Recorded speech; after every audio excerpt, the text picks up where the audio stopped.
Welcome to the Around the Ring Extreme Rules 2017 YouTube exclusive review. I am one half of your host, Silky Dave Brown, joined with, as always, by our Floyd and Savior, Floyd Johnson Jr. How you doing this morning, sir? I am doing well. The night that Raw gets extreme, it has been basically G-rated now, so it's not extreme anymore. I wish they would just come up with a different name for it. Yeah, it's extreme in that it's not just standard matches. It's very it's extreme light, diet extreme. It's like the specialty matches to me. Now you can get Money in the Bank, the ladder matches, and all that stuff. To me, once they got rid of blood, it kind of took away from the specialty matches. Because the danger aspect was always punctuated. Blood was a part of the storytelling. I'm not saying have blood in every match, but if you're going to have a steel cage match or some type of hardcore match, blood helps sell the story. Yeah, no, you're right. You're right. There was nothing particularly like vicious. There were a few spots here and there, but overall, I thought it was an enjoyable show. I mean, no, I'm not saying it's not. It was very enjoyable, but to me, the title of the pay-per-view, especially in wrestling, being a script and scripted program, the title should go with what you're kind of seeing, you know. And it's just like it's called Extreme, and it's like basically a kid on tricycle saying they're doing extreme biking. I'm a BMX master, bitches. On his trike. That's awesome. Well, we're going to go through here match by match and give our thoughts on it. But like I said, overall, I thought it was a very enjoyable show. Certainly better than most Raws have been recently. And it made me wish that, you know, the show itself was actually like this. It was funny. In our Facebook group, The Club, a couple people mentioned that they were getting ready for Sunday Night Raw, as they called the pay-per-view beforehand, and that made me laugh. It's a really good version of Raw. It really is. I mean, even so, you got, you know, the Universal title's not a part of it. It even feels more Raw-like.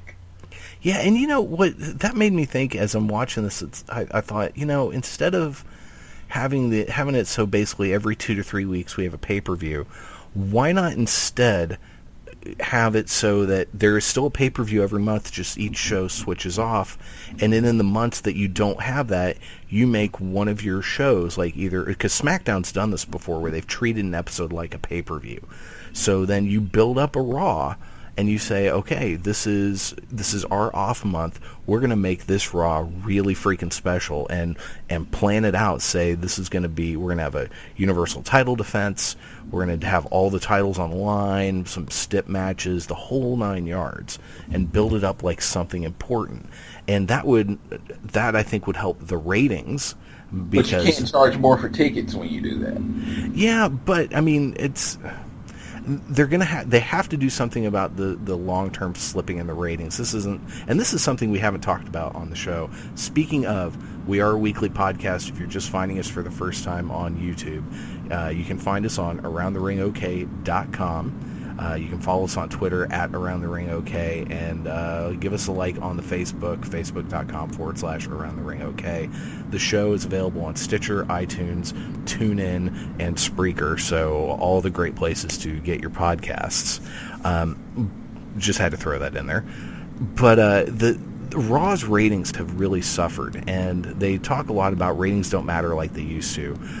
When a very large portion of your income comes from a TV deal from Universal, NBC Universal, when it comes time in a couple years for them to renegotiate that deal, believe me, if these ratings, if these lows, the absolute lows keep getting lower, WWE is going to have no power where it comes to that negotiations, and they're going to lose a lot. So I think in the long run, the better thing is, don't worry about your ticket sales for one show a month, and instead have a special Raw. You could call them super shows.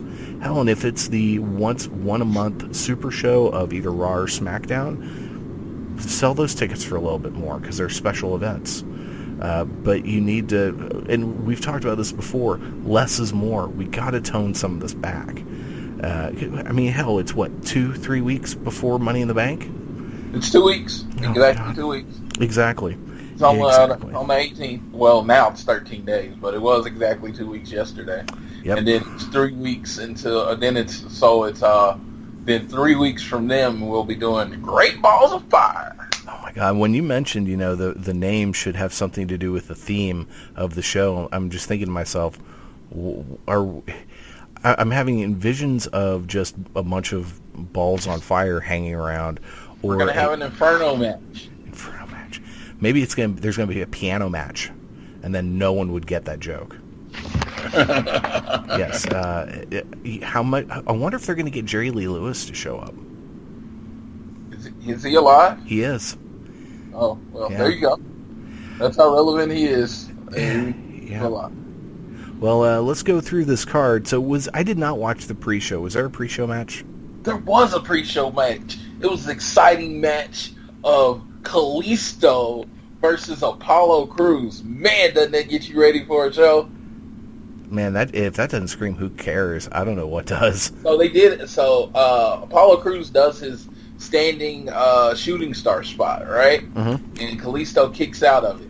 And Titus, he jumps up, goes to Titus O'Neil, and says, I did the flip. What do you want me to do now? Like, this dude, you don't know how to wrestle?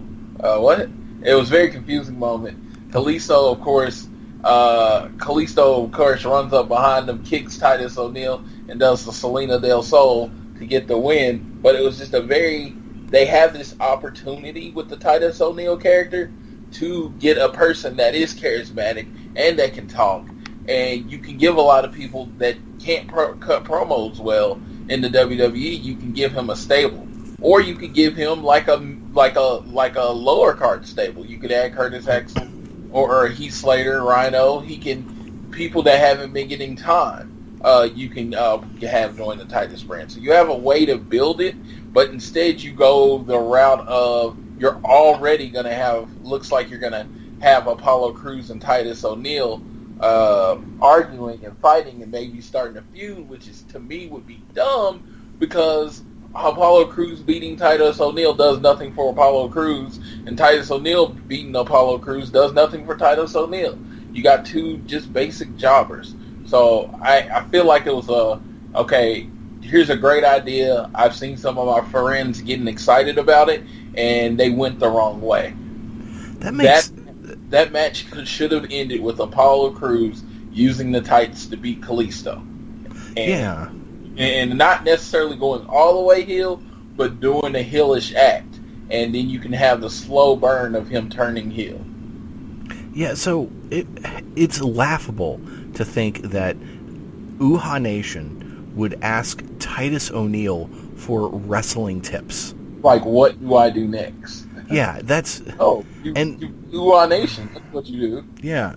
And, the other thing, that spot that he does, it used to be standing moonsault into a standing shooting star press. Yep. And that's impressive when he does the two at once. If he just does one or the other, that's not that big of a deal. It was honestly, no, the way he does the standing shooting star, it is pretty impressive. But it used to be the Uhaa combination. It was the gorilla press slam, the gorilla press slam, the moonsault, and then the shooting star, and that's how he finished the match. And it's just like, did you forget how to wrestle? Yeah, that whole scene, that whole part just didn't make sense to me. As Titus O'Neil, a guy whose win-loss record is probably on the level of Jinder Mahal's, what do you do next? Yeah, that's just idiotic. It makes me weep inside. Got me talking about the pre-show. I actually paid attention and talked about the pre-show. There you go. Was there anything else noteworthy during the pre-show? They did one of those things where they interviewed the Hardys and asked the softball questions that nobody actually cares the answers to. And I know people get on Twitter and they ask those softball questions just so they can see their name on it. But everyone knows they're not going to answer anything anyone actually wants to know.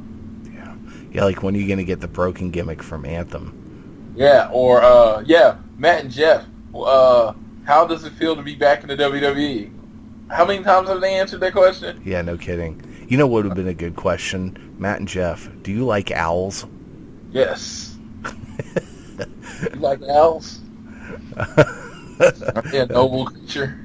Yes. All right. Well, the show proper itself started out with the Intercontinental title match. The Miz with Maurice challenging Dean Ambrose with the belt changing on a DQ stipulation. Now, here's one thing that just irked me to no end, is they kept saying, in describing the stipulation of this match, they would say, if Dean Ambrose is disqualified, he will lose the Intercontinental title. Instead of, why didn't they just say, the title can change on a DQ? Yeah. That would have probably been the main. It seemed like they were focusing on him being a lunatic, and I understand he is. But if him being disqualified on purpose had been a problem in the past few years, it seemed like it would have been definitely him losing it. So like the 3 weeks leading up to the show, he should have wrestled different people, and they should have pissed him off in a way where he got DQ'd each time. Exactly. And then when you get to this match, that drive home and enforces the fact that this happens all the time. He loses it and gets disqualified. So this is all Miz is trying to do this whole match, is to get him to lose it. The fact that it only happened once, you know what I'm saying? Someone tried to kick you in the nuts and you kicked them back in the nuts. That's not really you going on an emotional, that's not you really losing it. It's just, hey, you tried to do this to me, I did it to you first. So I just felt like the groundwork had not been laid for the story they were trying to tell for this match. Exactly. It was, he got DQ'd one time for a nut shot. And and here's the other thing I was wondering. So at one point, Miz ripped off the turnbuckle, and Dean Ambrose is about to throw Miz into the turnbuckle, and the ref was like, no, you better not. I'm like, when? I have never seen someone get DQ'd for an exposed turnbuckle shot. If it's deemed intentional, you do DQ'd. If you've noticed in the way it's always done where the referee didn't see you throw him into the exposed turnbuckle, or it was deemed accidental. Oh, yeah, okay. So another thing I did like about this match, something they did with the pre-match stuff and the commentary, is they acknowledged the fact that this feud went back to SmackDown. Yeah, that was really cool. That was cool. Some context to it. Yeah, and one other thing that bugged me is the fact that Miz hit Daniel Bryan / Kenta's running knee, and Michael Cole was like, "Oh, he hit him with like a drop kick." I'm like, dude, what? How did you miss that? It's just. Then again, this guy blocked me on Twitter for saying, could you please learn the difference between a head scissor takeover and a Hurricane Rana? Okay. Yeah. Let me say this in Michael Cole's defense. He came from the news area to wrestling. He is a sports entertainment announcer. He is not a wrestling announcer. They had an elite wrestling announcer, and they didn't want him. So he obviously does it the way Vince McMahon wants him to do it. And in essence, and when you come down to it, and it sucks, and I'm like, it's just kind of a devil's advocate moment. You do what your boss tells you to do. Vince doesn't care if he says the names right unless it's the signature moves of the wrestlers. You can't get the drive-by wrong. You can't get the spear wrong. You can't get any of the names of the moves that matter wrong. But yeah, that being called some type of drop kick maneuver, Vince didn't care about that. He probably doesn't know what it's actually called. Well, okay, so yeah, okay, fair. That's fair enough. But two things to counter that. One, Michael Cole's been doing this for 20 years. And he still doesn't really like wrestling. I still attest to that. Okay, but two, he has called matches where Daniel Bryan has used that very move to win championships, and he called it correctly. Now, Yeah. now, the only thing I can think is the camera work on this show was wonky. They missed like key spots at times, and maybe he just didn't. The angle he saw, he didn't see it. And if that was the case, if all he saw was a weird angle of Miz flying and Ambrose going down, I can forgive that. But then as soon as he goes into the other Daniel Bryan-y moves, which it does beg the question, since he is no longer interacting with Daniel Bryan, why is he still trying to stick it to Daniel Bryan, other than he kind of likes these moves now and has incorporated them into his repertoire? And yeah, it's become a part of his gimmick. So that bugged me.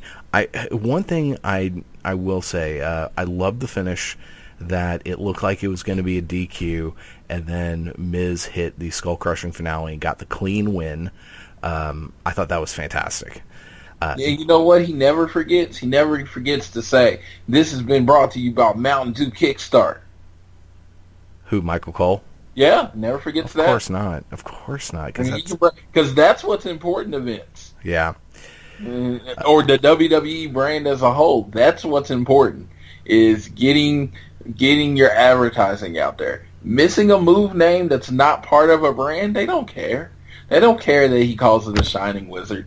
They don't care. All they care about, get the brand name in and make sure you say Skull Crushing Finale or Dirty Deeds, because those are part of the people's brands. Yeah, it's just it's irritating. You do a DDT. It's a front face lock drop type of maneuver. I don't know what's going on there. The other thing I will say about this match, I think this is the best Dean Ambrose match I've seen in months. Yeah, he really brought it, and it's funny because you know what, they used to say that about Hogan. He always brought it when he lost. That's when his best matches were, when he lost. So he really brought it. I thought the match in my eyes was booked really well. If they put it together or if they worked with an agent, they did it really well because it told a story. The announcing team didn't tell the right story, but the match itself told the story. And then at the end, I love how they swerved that Dean's about to get DQ'd and Miz wins by pin. I thought that those were all brilliantly done. And I said it yesterday, and I'll say it again. Miz does not need the Intercontinental title, but the Intercontinental title needs the Miz, and it is finally back home. Yeah, agreed. This was a completely fun match. Next up we had Rich Swann and Sasha Banks taking on Noam Dar and Alicia Fox.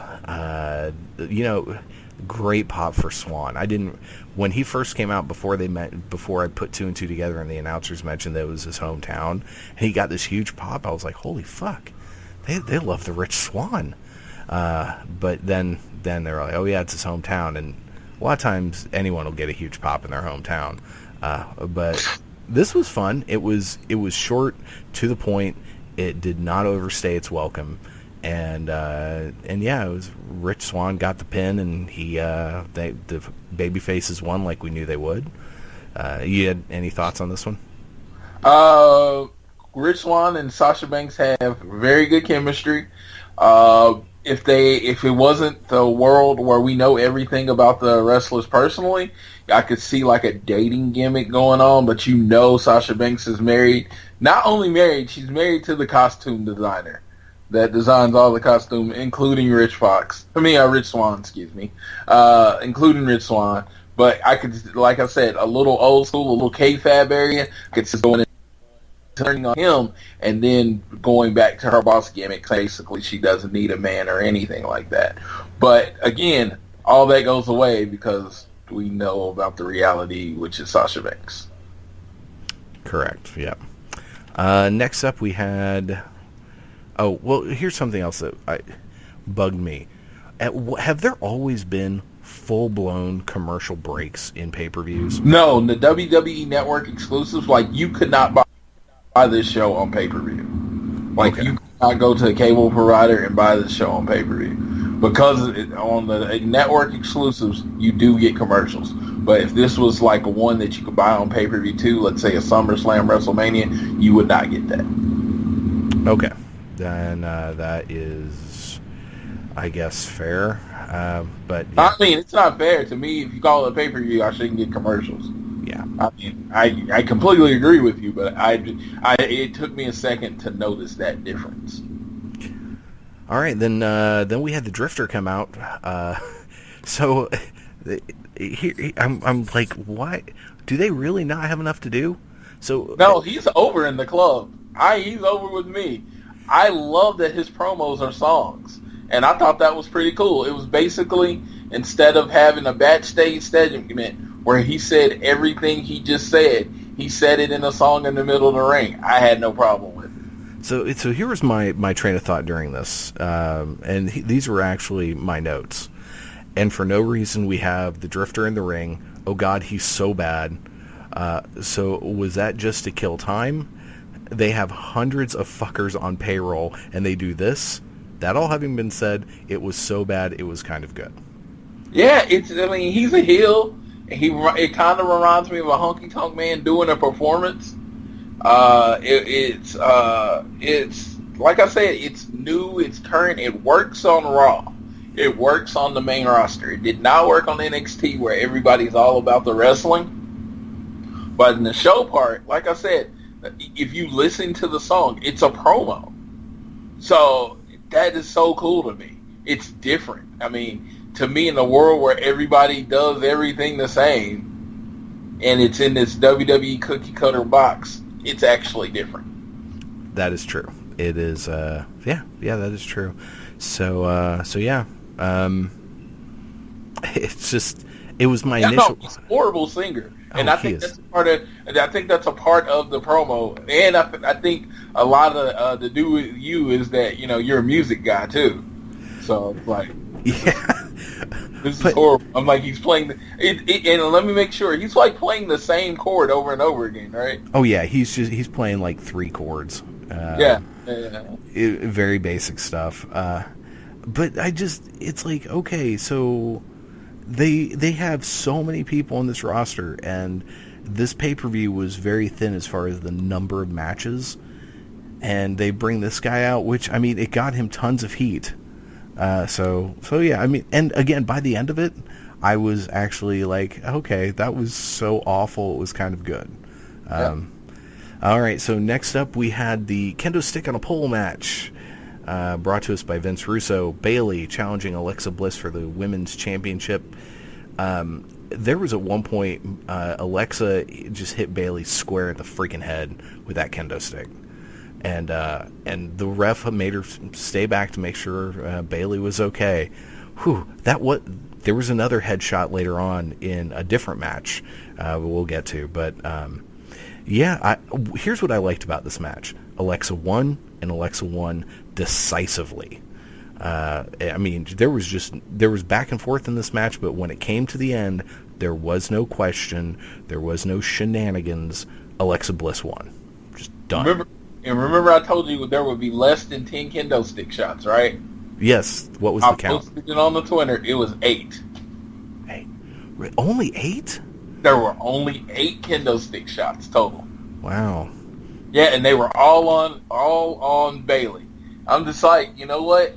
They went the least extreme route that they could. The match. It's like, oh, this is extreme. And I love that the whole stick on the pole part of it was done within like 2 minutes. They knocked that out early. Thank God. Yeah, that was... Bayley, the hesitation on using the kendo stick, that was all great. And it was basically a squash match after she got the kendo stick. Pretty much. Yeah, and I love Alexa winning. I love her winning so convincingly. It was just like, okay, that ends that feud. Let's do something else now. But it does make you wonder, what exactly are they going to do with freaking with Bayley? I mean, and she'll have somebody that tries to pick on her. I mean, there'll probably be some kind of number one contender match at this point, and she'll be in that and she'll lose, and maybe she'll feud with Sasha Banks. I mean, there's a lot of ways you can go with the whole Bayley situation. She really needs to get her fan base back. It looks like the crowd is starting to turn on her, so they need to go back to her being Bayley, and it's funny because everyone's crapping on her gimmick now. Like, even Nia Jax on the pre-show was like, "We're so tired of hearing about this is your dream," and it's like, it's not really her saying it. It's Michael Cole. Yeah, and they need to stop that, because that was some of what was her in NXT, but a lot of what was her in NXT was, here's this girl who's gotten the crap kicked out of her for a long time, and she's just fighting back and fighting through it and eventually wins. Yeah. And maybe that's what they're doing. They have to beat her down, because she came in and she rocketed straight to the top. I mean, from the day she was on Raw, she was in the title picture. And, I mean, to be fair, she came out of NXT having been, a very long time champion. She was one of the biggest draws on that brand. And so they kind of had to put her in that position. But sometimes when people come in and they're just shot, they shoot straight to the top, it's like, well, where the crap else do you go? My whole thing is, I was very clear that I don't like Bayley, but the best story for Bayley would have been her going a year or two without winning the championship and finally winning the title at WrestleMania. Even this year, when she beat Charlotte at the pay-per-view, it shouldn't have happened at the pay-per-view.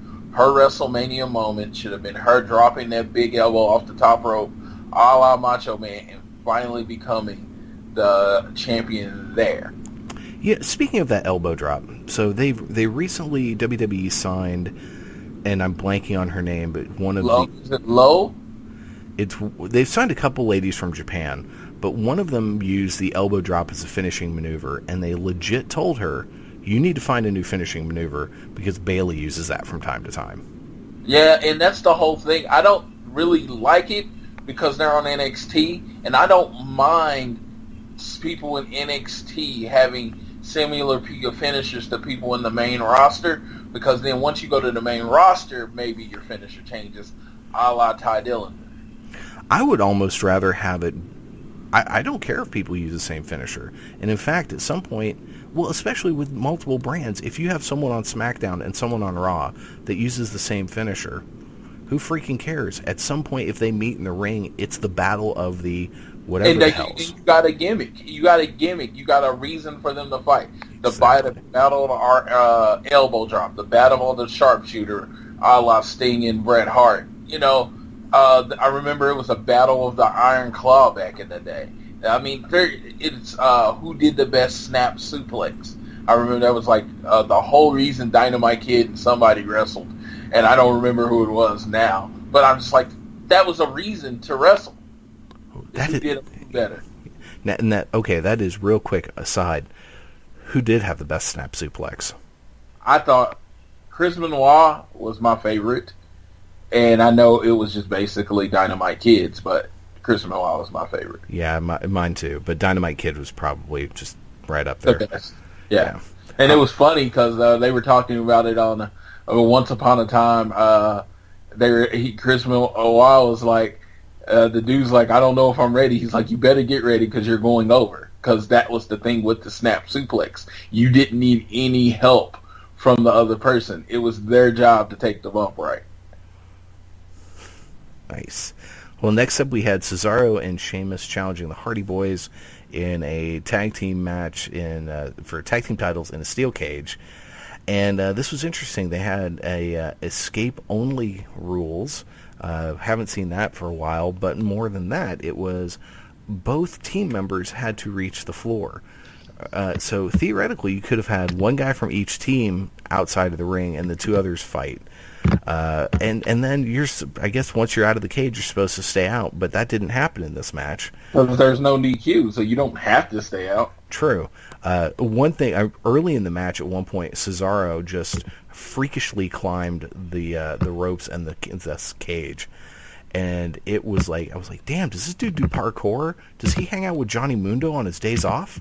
Well, in CrossFit is a lot of the same muscles that's used during that.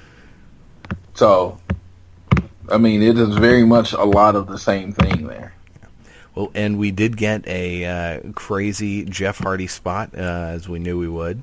And Cesaro and Sheamus got the win. I enjoyed this. I thought this was a great match. Lots of fun. I thought it was a great match, and I have no... there's sometimes in wrestling where you don't really have a problem with predictability. And before this match even started, I was like, so Matt's going to get stuck out of the ring, and then Matt's going to get... Jeff's going to do some kind of crazy bump. Matt's going to be able to get out, and Jeff's not going to be able to get out, and that's how they lose. That's pretty much what happened. I thought it was leading more into the broken gimmick, and the way it ended with them barely losing didn't seem like it led to the broken gimmick. It seems like we're going to see them again at the next pay-per-view. Oh, I'm sure there'll be a rematch because, they get their contractual rematch, so that'll happen. And like it to be a tag match at the end of a Raw as a main event of Raw instead of at the next pay-per-view. Yeah. And if this leads to them feuding for a while longer, I'm totally okay with that because these four guys work really well together. The spot where they both jumped off with Matt Hardy, it was supposed to be like a spike. What's white noise? Yeah, it was supposed to be like a spike white noise, but you saw Cesaro didn't really get the part of it. I would have liked him to come off with more of a neck breaker, so it would have been white noise and a neck breaker at the same time. It would have been more visual. It would have been actually adding to the move, but more of a visual. That would have been super hard to pull off. As it is, it was. But of course, I hold Cesaro to a higher level than everyone else. Oh, sure, he could pull off anything. Exactly. The one thing when that came down, you noticed that Sheamus's leg hit first. I'm sure to cushion some of it, but that could have gone really bad. I mean, he could have snapped something. It took a really strong person to pull that move off without hurting Matt. Yeah, or themselves. There was the one part where Matt came off the top and Cesaro was already on the ground. He pretty much landed right on his arm, and I thought he had broke Cesaro's arm for a moment there. Because Cesaro very rarely shows pain during the match, other than him selling. But he landed right on his arm, and he yelled at the ref something. Yeah. It was. We got new tag champions, so that was good. It was a great match. Yeah. And man, I would have said it stole the show, but the main event was so good. The main event was.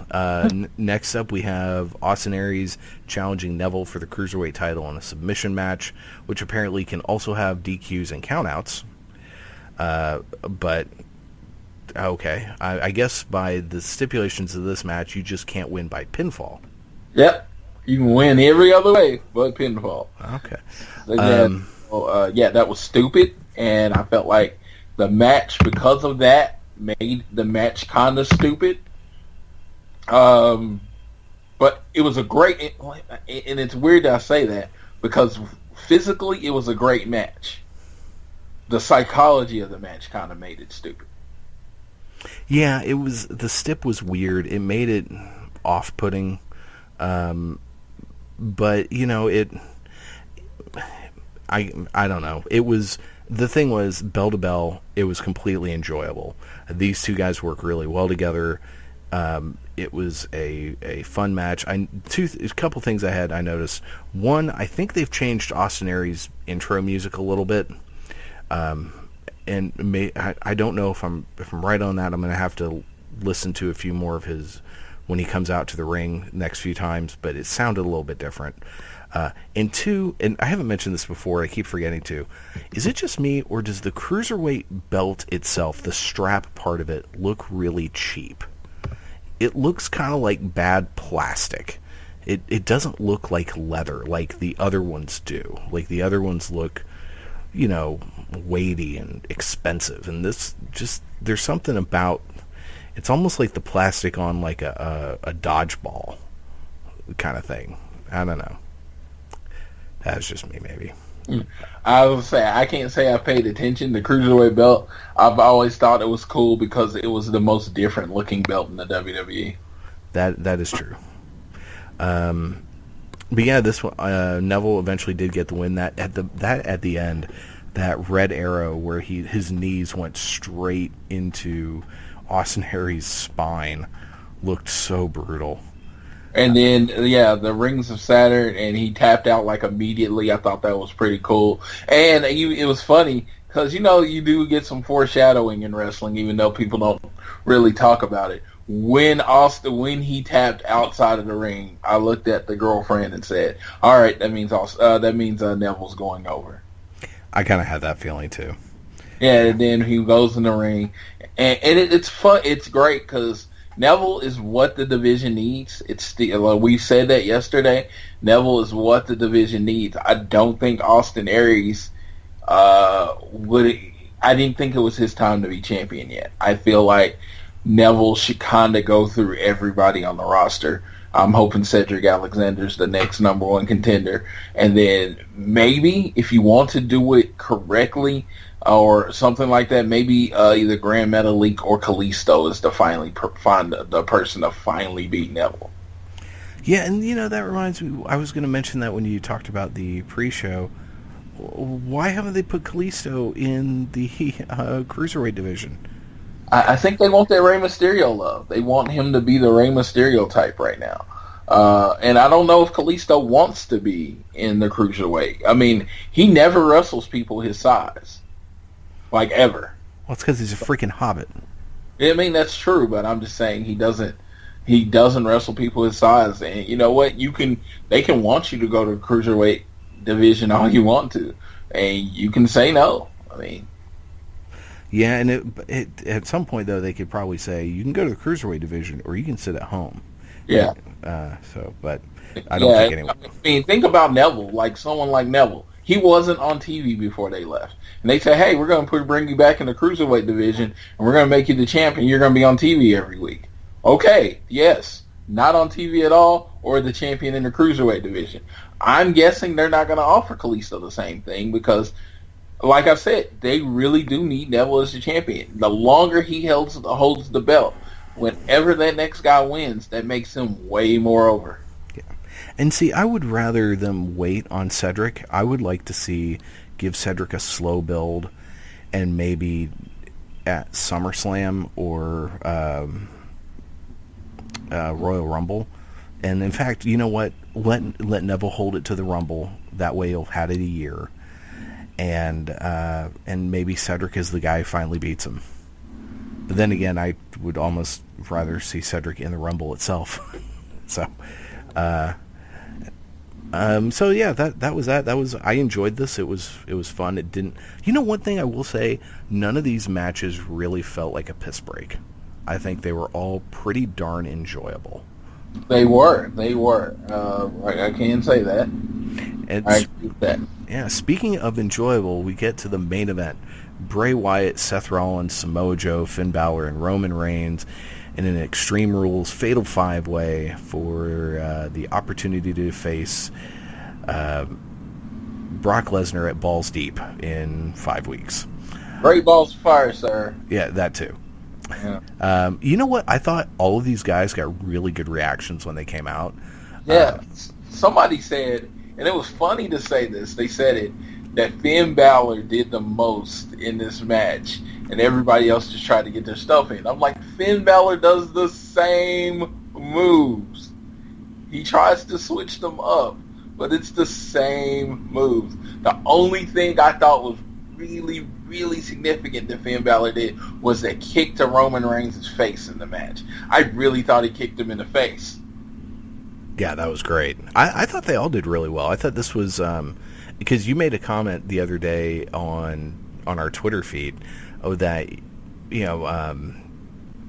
Finn Balor can be a little boring in his matches sometimes. Yeah. And on a standard Raw match, yeah, he can kind of do paint by numbers, go through the motions. In a lot of ways, he is at that point where he's kind of like Shinsuke Nakamura. He can do a hell of a lot in the ring. But he is so over, and partially because of his awesome entrance, that he doesn't need to do a hell of a lot in the ring. And that's the whole thing. I'm always going to be the AJ Styles guy. AJ Styles tries to put on the best match of the night every night, and that's the level I expect from my wrestlers. Even Kevin Owens, I feel, does the same thing, and that's what I expect from our wrestlers. And Finn Balor as being one of the best wrestlers in the world, and the fact that I know his talent, I expect him to have the best match every night. Yeah, I'm not saying that I, as a fan, like it, but I can see, why they do it, or maybe they're even told to.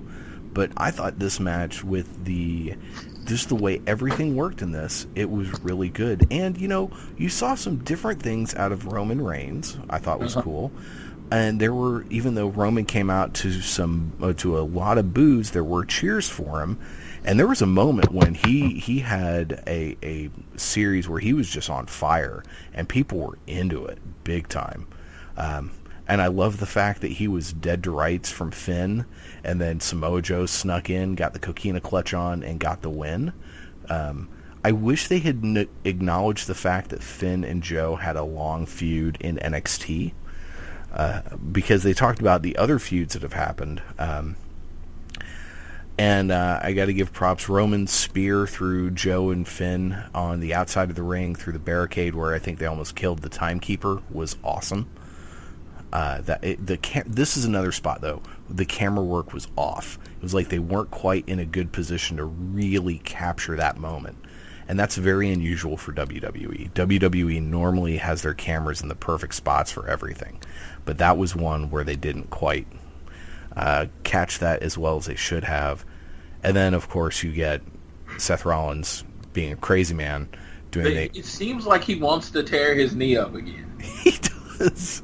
Frog splash off the top through the announce table. And it looked like his knees landed right on the edge of the announce table. Then he did that thing where he did the twisting backflip over the top of Roman Reigns. It was like, yeah, they better make sure his knee was 100% because he really does test it. Yeah, he went for the Phoenix Splash, and Roman got out of the way, and so he landed on his feet, which I'm sure is not good for your knees anyway. He was when in one of the replays of that frog splash, it looked like, because at first it looks like his knees hit the edge of the table, but then from another angle it looked like maybe his knees landed straight on Bray's shin, which would also hurt really bad. So either way, that was a bad bump. It looked amazing, and the crowd was just bonkers. And I love that Samoa Joe won. Samoa Joe will take on Brock Lesnar at Great Balls of Fire. Completely fresh match, something we've never seen. And Samoa Joe has the aura of a badass, so I can completely believe him in a fight with Brock Lesnar. And that's the goal in life, is always to have fresh balls. Yeah. So I wasn't gonna go. I have SummerSlam August 20th. It's like, you know what? Financially, I'm gonna go ahead and skip Great Balls of Fire and just make sure I'm at SummerSlam. But Samoa Joe actually winning, I know that had been the odds on favor, but now that he actually won and it's Samoa Joe versus Brock Lesnar, I gotta be in the building. It's just, it wouldn't be me if I'm not in the building. It's probably going to be the most physical match in WWE history because you got two guys that can legitimately go. It's not going to be three moves over and over a la Goldberg and Brock Lesnar. Samoa Joe's going to, if Brock Lesnar shows up and he wants to make his money and he wants to work, they're going to put on a hell of a match. Yeah, and I suspect that Joe will have no troubles, if need be, getting stiff with Brock. And I think that's the biggest concern, because the biggest idea is because in an actual MMA fight, based on training and stuff, I would probably take Joe because he is an actual striker. This is what he does. Just like I know Brock Lesnar was the MMA world champion, but I'm just saying someone of the same physical size that can swing with him, and he might actually have the speed advantage when it comes to Brock Lesnar. Yeah, especially now. I mean, if it was, Brock Lesnar. No, it's 45-year-old Brock Lesnar. I'm not saying, I agree completely with you on that. But this is something to think about. Samoa Joe, who spent the majority of his career in TNA, is going to be headlining a WWE pay-per-view, going for a world title. Yeah. How awesome is that? Yeah, a lot of people, I mean, especially Triple H, credit with Samoa Joe with when he brought him in and how hard he worked and how much a professional is, that he is the reason the TNA floodgates opened.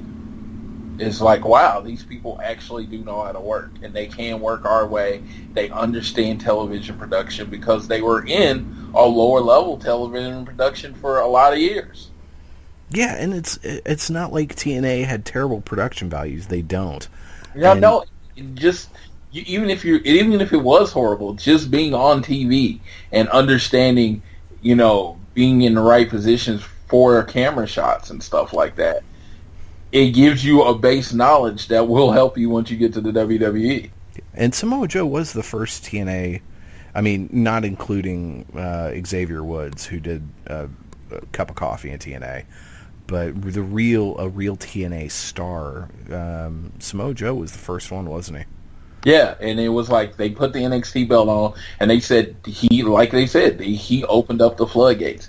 He made the AJ Styles and the Nakamura's and all those people like that. Now Bobby Roode, he made it possible because he was such a professional. If he'd come in and he started thinking his shit didn't stink and was hired, a lot of those people probably wouldn't have got hired after. Yep. Well, that is Great Balls of Fire. No, that's next. God, I can't get past that name. That was Extreme Rules. Yes, thank you. One night of the year where the WWE goes extreme. Except, for Hell in a Cell. And you know what? As far as the show, I gave the show an A. But as far as the sticking with the theme, I gave it an F. So I'm sticking with a B for the show. Yeah, I think this is a B+. Yeah. Because I'm like, if it would have actually got extreme at any point, I might have given it an A. Had this been an episode of Monday Night Raw, it would have been excellent. Yeah, I would have given it an A+. And I hope Brock's on tonight. I hope he is. Now, this is also going to be an interesting dynamic because right now Brock's kind of a heel. He's a tweener leaning heel. And Samoa Joe's full-blown heel. He was a face. Well, he was a face in that people were already getting sick of Goldberg, and you've got Smarky McSmarkerton town that you're living in, and at that point they're sick of Goldberg. So and Smarks tend to like Brock. Brock is this weird guy. Smarks are like, man, these part-timers, they don't show up very often. Until they then show up and they lose their freaking mind. Because I don't care how smarky you are. When The Rock's music hits, a smile gets on your face and you get excited. I don't give a fuck who you are. I purposely no-sold Goldberg and Brock Lesnar for that reason. I don't believe in hypocrisy until that case when it comes to wrestling. I'm not going to say I hate someone and then when they come out, go crazy and cheer for them. Screw that. But that's just me. I'm weird. There you go. If Joe Brock Lesnar face off, it's going to be amazing. Paul Heyman's promo, because he has this way of putting over the guy and then saying Brock Lesnar is just that much better than you. You're great, but Brock Lesnar is better. So I wonder how he's going to do it, and if he's going to go like, I've seen you, I've watched you for years, I know what you do to people, that kind of thing. I am very interested in Paul Heyman's promo. It's like, even if I'm at work and I'm busy, I'm going to make sure to go back and watch that.